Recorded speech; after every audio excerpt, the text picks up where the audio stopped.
नमस्कार. कनक खुशी न्यूज चॅनलमध्ये आपल्या सर्वांचे स्वागत आहे. नागपूर हिवाळी अधिवेशनामध्ये शेतकरी आणि बेरोजगार प्रश्नाला देण्यात आली बगल.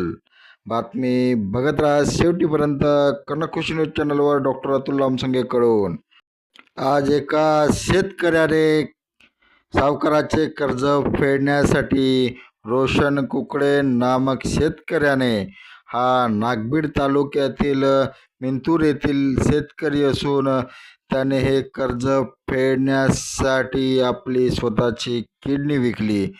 अशी ही वेळ या शेतकऱ्यावर का बरं यावी?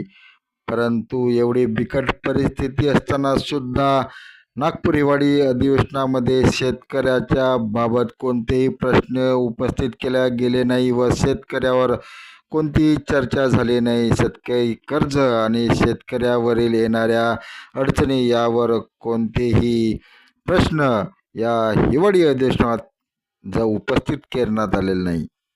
या 7 दिवसाच्या नागपूर हिवाळी अधिवेशनामध्ये मोकाट, कुत्रे आणि बिबटे, प्रत्येक दिवसामध्ये कुत्रे आणि बिबटे यावरच चर्चा जोरात सुरू होती. परंतु राज्यातील हिवाळी अधिवेशनात विदर्भातील शेतकरी, बेरोजगार अशा अनेक मुद्द्यावर चर्चा होणे अपेक्षित असताना अधिवेशन बिबट्या आणि कुत्र्यांनीच गाजले. दरम्यान पूर्व नागपुरात 2दा बिबट्या आढळल्याने अधिवेशनाचा एकही दिवस बिबट्यावरील चर्चेशिवाय गेलेला नाही. विधिमंडळाच्या दोन्ही सभागृहात या सभागृहाबाहेर 7ही दिवस बिबट्यानेच गाजले.